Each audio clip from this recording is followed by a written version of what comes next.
Hello കൂട്ടുകാരെ, നമ്മുടെ ഈ ലോകത്തിൽ എല്ലാ മനുഷ്യരും സമ്പാദിക്കുന്നതിൻ്റെ പുറകെയാണല്ലേ, സമ്പാദിച്ച് കൂട്ടുന്നതിന് വേണ്ടിയുള്ള നെട്ടോട്ടത്തിലാണല്ലേ. എന്നെ കേൾക്കുന്ന നിങ്ങളോട് ഞാനൊന്ന് ചോദിച്ചോട്ടെ, നിങ്ങൾ എന്താണ് ഏറ്റവും വലിയ സമ്പാദ്യമായിട്ട് കണക്കാക്കുന്നത്? ക്യാഷായിട്ട് കുറച്ച് സമ്പാദിച്ച് വെക്കുന്നതാണോ, അതോ ഈ ലോകത്തിലെ എല്ലാ അറിവുകളും നേടുന്നതാണോ? അതുമല്ലെങ്കിൽ പേരും പ്രശസ്തിയും സമ്പാദിച്ച് വെക്കുന്നവരാണോ? ഓരോരുത്തർക്കും ഓരോ ഇഷ്ടങ്ങളും ഓരോ താല്പര്യങ്ങളും അല്ലേ. അപ്പോൾ ഓരോ രീതിയിലായിരിക്കും ഓരോരുത്തരും സമ്പാദിച്ച് സമ്പാദിച്ച് കൂട്ടുന്നത് അല്ലേ.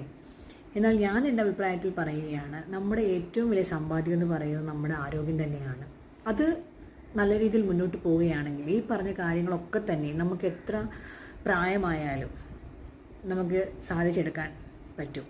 പക്ഷേ ആരോഗ്യത്തിൽ എന്തെങ്കിലും പാകപ്പിഴകൾ വന്നു കഴിഞ്ഞാൽ പിന്നെ അത് ശരിയാക്കി എടുക്കാൻ നമ്മൾ കുറച്ച് കഷ്ടപ്പെടേണ്ടി വരും അല്ലേ. അപ്പോൾ ഏറ്റവും വലിയ സമ്പാദ്യം എന്ന് പറയുന്നത് നമ്മുടെ ആരോഗ്യമാണ്. Be happy.